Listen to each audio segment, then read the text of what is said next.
Hello guys! Welcome! Collective reading tayo ngayon. So ngayon titingnan natin kung ini-stalk ka pa ba ng person mo or tinitingnan niya ba yung buhay mo ngayon, okay? Titingnan natin kung updated siya. Give me the message. So hindi halos lahat makaresonate. Thank you nga po pala sa mga nagsusubscribe, sa mga bumalik. Maraming salamat. So tingnan natin na ngayon. Ini-stalk ka ba ng person mo or tinitingnan niya ba yung buhay mo ngayon, kalagayan mo, ganyan. Give it a message. Ini-stalk ka ba ng person mo ngayon? Tinitingnan niya ba yung kalagayan mo? Ano nangyayari sa buhay mo? Ganyan. Pasensya na sa ingay. Lumabas si Temperance reverse, si Five of Cups. Then si Page of Swords. Wow, lumabas si Wheel of Fortune. Four of Wands upright.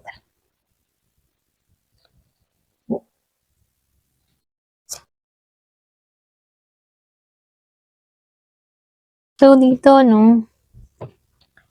meron nung nakikitang Scorpio, Pisces, Cancer, Libra, Gemini, Aquarius.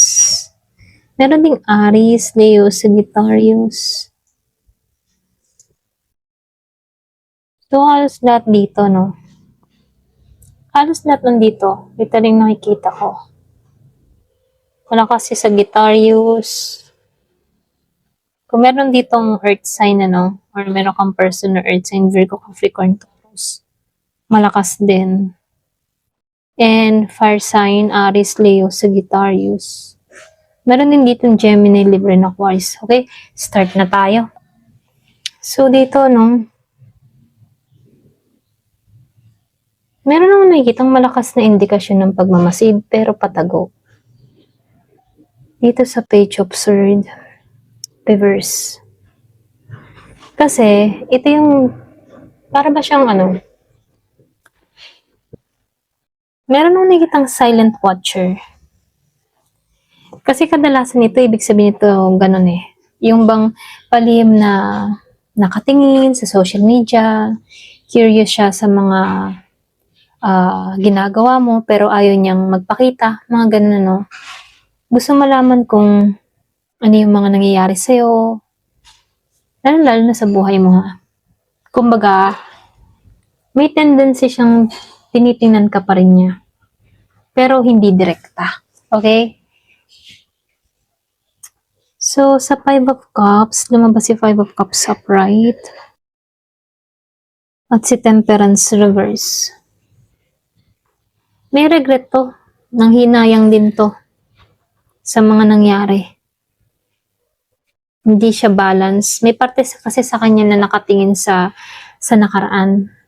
So, ibig sabihin, kapag kasi ganito yung kombinasyon, madalas tinitingnan niya yung buhay ng taong iniwan nila. Okay? Para bang tinitingnan kung okay ka lang ba or nagbago ka na ba. Ganyan. May time itong tao na to na nagtatanong siya sa sarili niya kung bakit ganito, okay? Or pwede rin nagtatanong tong tao na to sa sarili niya kung naka-move on ka na ba? Or naka-recover ka na ba? So, dito, sa Four of Cups and Ace of Swords reverse, dito.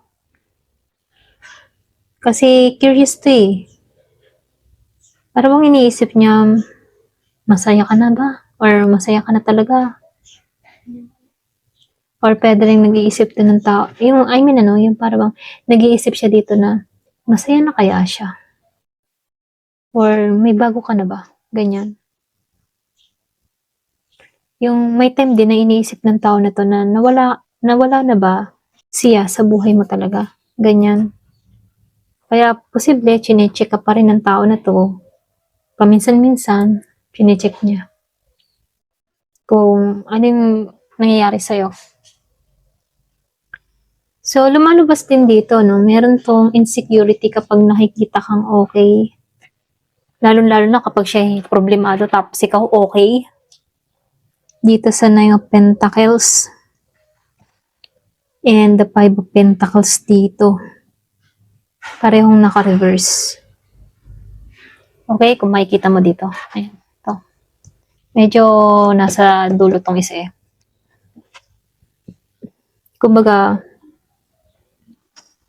kita kasi ng tao nito na nagiging independent ka at maayos yung buhay mo. Kaya nakakaramdam to ng insecurity or pwede rin nakakaramdam to ng nawawala yung halaga. Nawawala yung halaga niya, ganun. Meron siyang mga inner conflict dito sa Five of Wands. Para bang ano?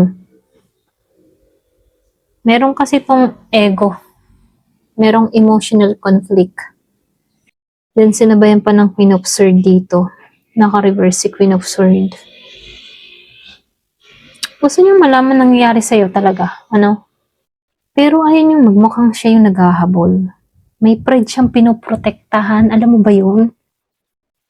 Kaya dito sa Wheel of Fortune eh, naka-upright. Meron ditong cycle na tinitingnan ka or may paglayo, ganyan. Para ba dito sa Wheel of Fortune at sa Page of Wands, reverse. Minsan curious siya talaga. Minsan pinipigilan niya yung sarili niya. Ganun. Parang on and off ang pag-check niya sa buhay mo. Alam mo ba yun? Kaya dito yung energy niya sa connection ninyo, dito sa Four of Wands, at dito sa Three of Pentacles reverse, nagpapakita ito na may memories, stability, or pwede rin happiness na nangyari sa connection ninyo. Pero meron ding miscommunication or pwede rin na hindi kayo nagkaintindihan. Kaya kahit wala na kayo, ayan, excuse me, yung tipo na kahit wala na kayo, may bahagi sa kanya na naaalala ka pa rin. Okay? So, lumalabas ito, no, posible tinitingnan ng tao na to yung estado mo. Kasi, hindi naman palagi, paminsan-minsan lang. Pag bigla kang naalala or na-miss, chine-check niya. Pwedeng sa Facebook, Instagram, TikTok, ganyan. Hindi siya ganap na naka-moving on emotionally ha. May pagsisisi, curiosity, tungkol sa mga nangyari sa inyo. Meron ding pride at ego na pumipigil para magparamdam tong taong ito. Gusto niya malaman kung kamusta ka na ba. Ayan, kamusta ka na nga baga. Pero hindi niya ginagawa ng, alam mo yun, tipo na, ayaw niya magpakita. Okay? Kung gusto niyang alamin kung kamusta ka na, pero hindi siya magpapakita. Pwedeng, yun nga, secret, nag-stalk, ganyan. Para hindi halata, ganon. So, ngayon, titingnan natin, ano naman nararamdaman ng tao na to kapag nakikita kanyang masaya? Okay? So, yun titingnan natin. Anong nararamdaman niya pag nakikita kang masaya? Kapag na-stalk kanyang masayang-masaya ka, ano yung nararamdaman niya? Okay.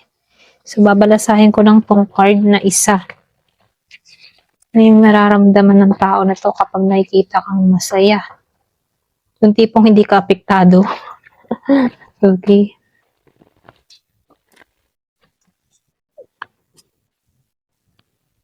Anong nararamdaman niya pag nakikita niyang masaya ka na?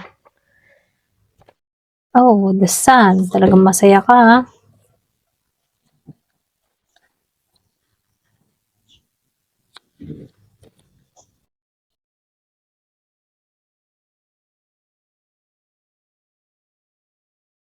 Okay. Wow, lumabas si Ten of Pentacles. So, dito, no? Nakikitaan ko dito, meron siyang, halong admiration, nasasaktan din, at ego struggle. Ito lang nakikita ko. May bahagi kasi sa kanya na natutuwa siya para sa'yo, pero may bahagi rin siya na nasasaktan at naiinggit. Okay? Kasi dito sa The Sun and Ten of Cups upright, ito yung pinakamalakas na combination ng tunay na happiness sa tarot. Kasi kapag nakikita ka niya ngayon, nakikita ka niya nag-glow ka, para bang mas gumagaan yung energy mo. Pwedeng nakikita ka niya na meron ka ng peace at joy. Sa isip ng taong ito masaya ka na. At hindi mo na siya kailangan. Ganun. Kaya dito, mayroon din siyang nararamdaman na lungkot, anxiety sa kanya kapag nakikita ka. Kasi nagigilt siya eh.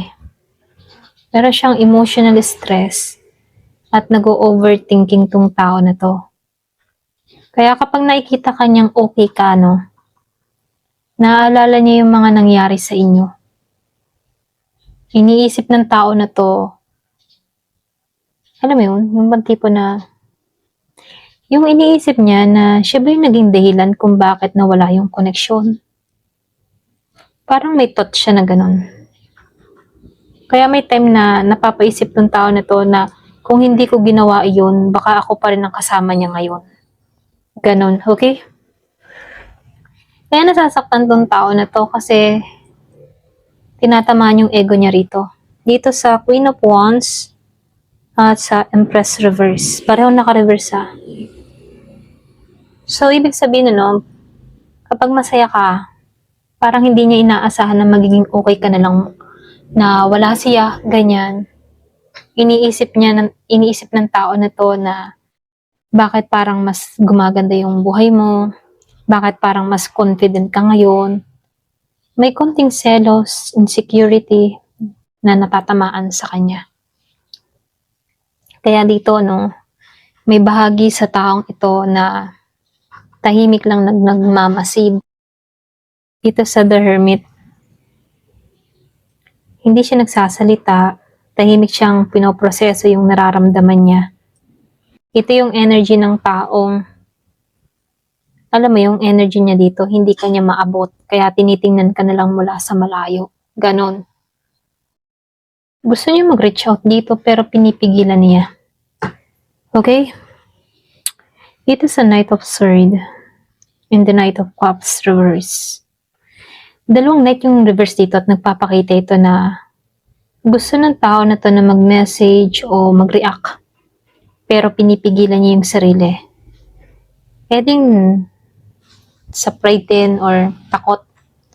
Takot sa rejection. Alam niya kasi na wala na siyang babalikan Ganon. Kaya dito, may realization siya dito tungkol sa connection ninyo. Dito sa King of Cups at dito sa Ten of Pentacles dito. Kumbaga, yung emotion niya dito malalim.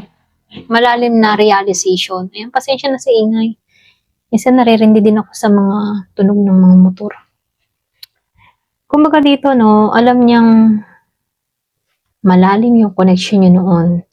Pero nakita ka niya bilang long-term partner or material partner, Kaya kapag ikaw ay masaya, lalo-lalo na ngayon, may realization sa kanya Yung bang itong tao na to, naiisip niya dito na pwede ka palang maging masaya kahit wala siya. Ganun. Pwedeng ikaw before pwedeng ikaw masyado kang vocal sa nararamdaman mo sa kanya. Pwedeng ikaw before yung ayaw mong mawala siya. Ganyan. Para bang lumaki rin yung ego ng tao na to. Pero ngayon, medyo nagiging tagilid Kaya dito, unti-unti na lang yan tinatanggap yung sitwasyon dito sa 5 of Wands at dito sa 3 of Wands. Dito sa dalawang to. Para bang nawawalan siya ng inner fight sa connection nyo. Kasi marami siyang disappointment na ginawa sa'yo. Okay? Para bang nare-realize niya dito na mukhang malayo na ikaw ngayon. Okay? Ang hirap mo nang abutin. Ganyan. Kaya yung kabuang mensahe, natutuwa itong tao na to sa pag-level up. Kaya lang, hindi maiiwasang makaramdam siya ng lungkot at regret Nasasaktan kasi yung ego niya, lalo-lalo na kapag nakikita kang okay ka, kahit wala siya, ganun. Kaya madalas tahimik lang siyang nagmamasid. Ito lang nakikita ko ha. Ayan, hanggang dito na lamang po. Thank you for watching. Love and peace.